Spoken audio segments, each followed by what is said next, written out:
Unë apritin e sot tek ferma Zhapokik, këtu në fshatin Zhapokik. Alkes dua ta filloj me një falenderim. Shumë faleminderit që na pritet. Faleminderit ju që erdhët këtu.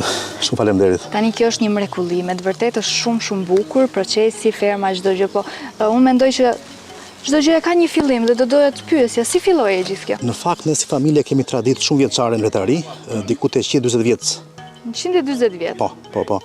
Ka filluar stërgjyshi fillimisht, stërgjyshi Abedin Sheu me pak koshere, më pas gjyshi Halimi, gjatë kohës komunizmit kishim rreth 40 koshere. Dhe ka qenë, si të themi, ekonomia kryesore e familjes, sepse me lekët që mblidhesin nga mjalti, është shkolluar babi, halla, të gjajtë dhe gjithë familja jonë. Domethënë kjo ka qenë tregtia juaj që atëherë? Po, përveç punës që bënin në shtet, ka qenë ekonomi ndihmëse, mund të themi. Po tani sa koshere keni? Se po flisje kemi filluar me kaq. Po, afërsisht 100 koshere. 100 koshere. Po, do doja të pyesja për mjaltin e Mares. Është shumë i dëgjuar dhe shumë i veçantë. Çfarë ndryshon nga mjalti? Në fakt, mjalti e Mares nuk prodhohet në Zhapokik, prodhohet në zonë tjetër. Ne i mbajmë në Zhitom mbretët. Zhitomi është afër me Beratin.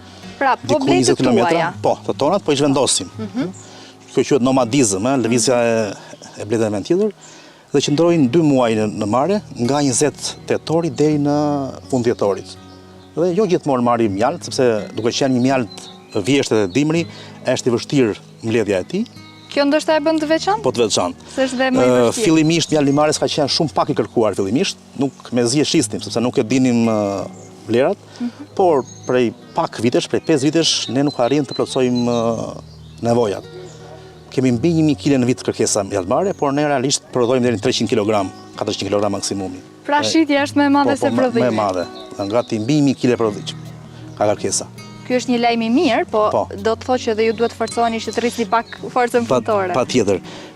Për sa i përket çmimit, Shqipëria ka një çmim të mirë të fakt të mjaltit të Mares, sepse shkon te 20 euro, 25 euro kilogrami, ndërsa Italia, vendi ynë fqi, ka një çmim rreth 70 euro kilogrami, deri në 100 euro kilogrami, sepse vetë fjalë për mjaltin, ndoshta mjalti më kurus në botë. Është mjalti më i mirë për momentin. Jo të gjithë e din realisht, por që mjalti i Mares, sipas studimeve, është mjalti më i mirë në botë. Është bërë një eksperiment në Spanjë dhe del që është ilaçi më i mirë bimor kundër kancerit të zorës trash. Është studim që është bërë në Spanjë dhe Kroaci. Dhe del si mjalti më i mirë në gjithë botën. Se po më flisje pak për Italinë edhe për çmimet e Italisë për mjaltin e Mares, po doja të dija, shkon mjalti i Shqipërisë jashtë vendit? Po shkoj, unë çdo vit dërgoj në Itali, por jo për italian, normalisht për shqiptarë që jetojnë në Itali, bëjnë porosi në muaj ngushtë, më marrin telefon ose më dërgojnë mesazhe që bëjnë porosi për mjaltin e Mares. Dhe sa vjen dhe shtohet më shumë kërkesa, sepse kush e njeh mjaltin e Mares nuk i ndahet domethënë. Janë disa mjalte që janë shumë kryesor, që janë shumë kurus, është mjalti i Mares dhe mjalti i Lisit, i Shrebelit, etj. Por mjalti i Mares dhe mjalti i Lisit janë më kryesorët në botë, që janë më të shiturit dhe më të kërkuarit. Unë do doja të flisja pak në fakt dhe për qumshtin e bletës. Shumë interesante më duket, nuk e di fare procesin dhe asgjë rreth këtij qumshti. Mund të më flasësh dhe më tregosh më shumë? Atëherë qumshi i bletës nxirret në muajt nga 20 prilli deri në 20 qershor. Gati 2 muaj është prodhimi i tij. Dhe për qumshin e bletës kemi shumë kërkesa, kemi shumë çdo vit më shumë shtojmë prodhimin, shtojmë edhe kërkesat. Me qumshin e bletës jemi gati në limit, mund të themi jemi afër kërkesave, nuk se kemi më shumë nga sa kërkohet. Ndërsa për mjaltin që thash, mjaltin jemi me minus, kuptimin që shumë pak përballojmë krahasim me kërkesat. Qumshtin e bletës e keni filluar që prej hapjes së fermës? Apo është dashur pak kohë? Qumshi është vonë, ka filluar rreth kemi 5 apo 7 vjet që kemi qumësh blete. Sepse nuk ishit në dieni apo sepse nuk mund ta prodhonit? Po dhe nuk kishim aparaturat e duhura, nuk kishim informacionet e duhura për nxjerrjen. Po në raport me çmimin? Sa është si ndryshon qumshti i bletës me mjaltin e Mares për shembull? Qumshi është sasia, domethënë, sepse qumshi i bletës është me mililitër. Ndërsa mjalti shitet me kilogram normalisht. Po, si përdoret Alkes qumshti i bletës? Atëherë, ne kur japim qumshin e bletës, japim edhe mënyrën e përdorimit të qumshit dhe ndahet në bazë të moshës dhe të kilograme që ka personi. Por ne përgjithësi ndahet për qumësh për fëmijë dhe qumësh për të rritur, dozën për fëmijë dhe për të rritur.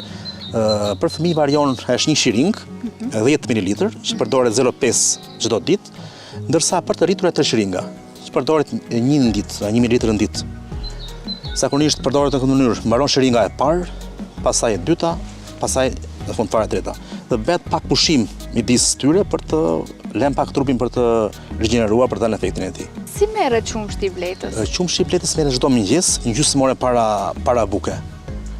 Dhe personi duhet ta marrë përgjithsisht në një kohë që është kohë e freskët, zakonisht preferohet muaji maj, qershor, dhe pastaj në vjesht, shtator, tetor derisa vjen viti pasardhës. Këshillohet të përdoret 1 vit e gjysmë nga prodhimi, domethënë. Në rast se prodhohet sot, duhet të rish 1 vit e gjysmë deri kaq, pastaj më vonë efekti i tij fillon dhe bie, nuk është më si më parë. Alkes, ne folëm pak para dhe bashk, po edhe kam dëgjuar shumë për mjaltin lofatës. Po. Di që përdoret vetëm në Zhapokik. Po. Në fakt në vendet ku ka lofat, por këtu duke qenë se është një vend që ka shumë lofata, mund të jenë me mira, mbi 5000 rrejnë lofata që janë në gjithë fshatin, dhe po të vish në prill këtu, i gjithë fshati është vetëm roz, i gjithë. Pra është ngjyrë roz, i gjithë fshati. Zakonisht ne mjalt lofate kemi marr shumë rrallë, në fakt. Kemi marr çdo 5 vjet, çdo 6 vjet, sepse siç thash pak më parë, duhet të kesh bletë të forta, që në prill zakonisht nuk është se janë të rralla që janë të forta. Po kur thua bletë të forta, çfarë nën kupton? Sasi, numër? Numri i bletëve në koshere. Duhet të jetë bleta të jetë në katë, 2 katëshe, të ketë arritur maksimumin e mundshëm. Dhe normalisht duke qenë se nuk është bleta e fortë, dhe kushtet nuk është gjithmonë të jetë diell, nuk marrim gjithmonë mjalt lofate. Është një mjalt shumë kurativ, një mjalt me ngjyrë të errët, do ta demonstroj pak më vonë sepse kam marrë edhe një vazo në makinë. Është një mjalt shumë kurues. Ne nga përvoja që kemi neve është i mirë për fytin, për grykut. Fëmijët, kemi shumë klientë që marrin për fëmijët, vetëm për fëmijët për grykut gjatë dimrit. Në rast të fytit të acaruar, mjafton të marrësh një lugë me mjalt lofate dhe duke sikur ke pirë ilaçin më të fortë, ilaçin më të mirë. Aq efektive është për grykut, për fytin. Më the pak më parë që unë kam qenë një djalë, i ri e akoma, po më i ri se tani, me shumë ëndra dhe kisha dhe mundësinë të largohesha nga Shqipëria pas e bëra. Mund të më thuash pse? Po, në fakt, e dua shumë vendin tim, e dua shumë Shqipërinë. Unë kam shumë vite që jam kthyer në fshat, sepse që dini, unë jetoj në Berat në fakt. Aty kam edhe punën që punoj. Por për disa vitesh jam kthyer këtu dhe kam shtuar më tepër letarinë. Kam filluar të prodhoj uthull mollë egër dhe kemi akoma më shumë ëndra për të bërë, inshallah t'i realizojmë. Pra përveç mjaltit, uthull është një tjetër prodhim i këtij vendi. Po, uthull me mollë të egra. Vetëm me mollë të egra. Mollë të egra. Mollë e egre është një mollë e cila rritet në mënyrë të natyrshme në pyll, që normalisht nuk ka asnjë lloj kimikati, nuk ka asnjë lloj përdorimit të ilaçeve, dhe nxjerr një nga uthullat më të mira në botë, domethënë. Uthullla e mollës së egër është uthullla më e mirë, nuk ka mbi uthullin e mollës së egër. Kemi filluar fillimisht, kemi pasur pak problem tregtimin, sepse duke qenë që na njohin si familje mjalti, edhe nuk është se jemi njohur për uthullin, edhe fillimisht kemi pasur. Por tani me kalimin e kohës kemi filluar të shtohen klientët dhe shpresojmë të bëjmë diçka më serioze, diçka një mini punishte në të ardhmen. Për çfarë shërben më shumë uthulla? Uthulla përdoret për shumë gjëra, por mund të themi për diabetin është. Ul gliceminë në gjak dhe kolesterolin, që është më kryesore. Pastaj edhe përdorin për dieta për dobësim, gjithmonë duke mbajtur pak në rregull të pjesën e ushqyerjes, sepse në rast se do hash ushqim pafund, uthulla nuk ka çfarë të bën as i lloj ushqimi tjetër. Më the, folëm edhe për fillimin, po unë nuk të prezantova ty si mësues italisht, edhe pse kjo është puna që ti bën. Do doja të dija përveç punës që bën edhe bletëritjes, po çfarë sfidash ke kaluar ti për këtë biznes? Ne në fakt më tepër kemi pasur pjesën e rrugës pa asfalt. Siç e pat ju gjatë rrugës, rruga ka qenë e tmerrshme. Kemi 20 vjet që bëjmë gati 50 herë në vit nga Berati në fshat dhe ka qenë e bëjmë për 2 orë. 2 orë ardhje, 2 orë prapë që kthehemi prapë në shtëpi. Kjo ka qenë sfida më e madhe thënë. Por tani duke filluar me asfaltimin e rrugës, po bëhet diçka më e thjeshtë dhe mendojmë që vitin që vjen 26-ën të jetë gjithçka në rregull. Pastaj pjesë tjetër kemi pjesën e sëmundjeve të bletës. Varroa është një sëmundje që na ka bërë goxha deme, mund të themi. Ka pasur vite që kemi pasur na është përgjysmor parku i bledhve, edhe këtë vit patëm goxha humbje nga varroa, por që jemi munduar me anë të ilaçeve organike që ta përballojmë domethënë. Këtë vit shqyr jemi mirë. Ka ndonjë insekt e lufton e ngacmon, nuk e le të bëj prodhimin siç duhet, shkon te lule që bleta shkon ndoshta në të ditë? Ka, është brumbulli në fakt që e sulmon, por realisht nuk janë insektet ata që dëmtojnë bledën. Janë sëmundjet. Është varroa, është armiku kryesor i bledës. Edhe ne kemi kalendarin e kurimit të bledëve. Gjithmonë përdorim ilaçe organike që mos të lënë mbetjen e mjaltit, sepse kur flasim për mjaltin cilësor, zakonisht njerëzit kanë përshtypjen që mjalti cilësor është vetëm mjalti ka sheqer apo nuk ka sheqer, vetëm kjo është kryesorja. Por përveç saj që është normalisht është kryesore, më kryesore është ilaçi kurimi, sepse në rast se nuk është organik ilaçi, lën mbetjen e mjalt. Normalisht mbetja është kancerogjene dhe nuk është e mirë për njeriu. Po përveç sheqerit edhe kësaj që më the, ka disa pika tjera që e dallojnë një mjalt të mirë nga një mjalt më pak i mirë se mjalt të doja ta quaj. Përgjithsisht mjalti ngrin dimër. Themi kristalizohet në gjuhën shkencore, por që nuk mund të themi eksaktësisht, domethënë nuk mund ta dallojmë eksaktësisht. Ngrin ndimër mjalti, por ka disa mjalte që nuk ngrin. Edhe kjo është normale që nuk ngrin. Për shembull, mjalti lofatit nuk ngrin ndimër. Ne kemi marrë vjet mjaltin e parë, kemi mjalt lofat e vjet dhe nuk ngrin mjalt lofatës.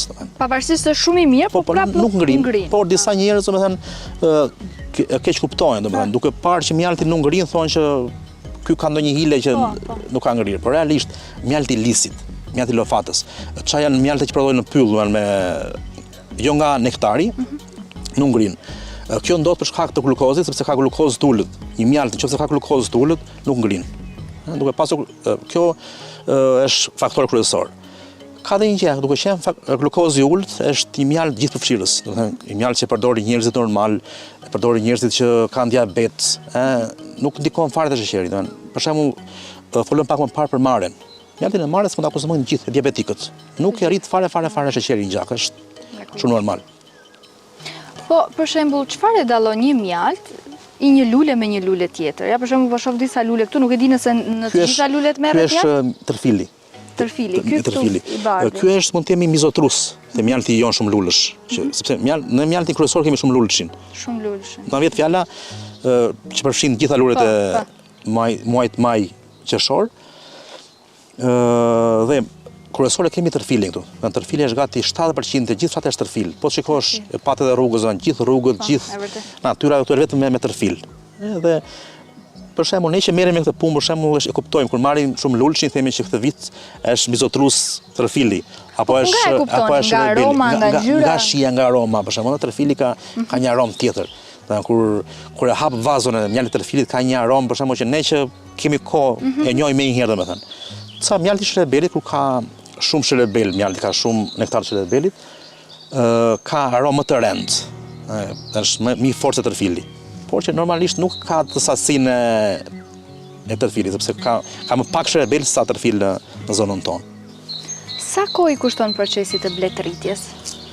Shiko, zakonisht thuhet që bletëria është e thjeshtë, mjafton vërin kollare, thonë njerëzit, edhe nuk ka nevojë fare, është e thjeshtë. Por realisht kur je profesionist bledësh, kur ke një sasi të madhe ose një numër të madh bledësh, nuk është me sport, është një punë që kërkon shumë pasion çdo muaj të vitit. Fillon që nga janari deri në dhjetor ka vetëm punë. Por normalisht ka muaj që është puna më e ulët normalisht. Janari shkurti për shembull është më pakt në punë, pastaj marsi fillon normalisht puna e rritet, por muajt që është puna më e madhe janë muajt e prillit, maj dhe qershorit, ku puna është shumë e madhe, sepse fillon shtektimi i bledëve, lëvizja e tyre etj. Fillon rohitja që pam dhe në fillim të filmimit.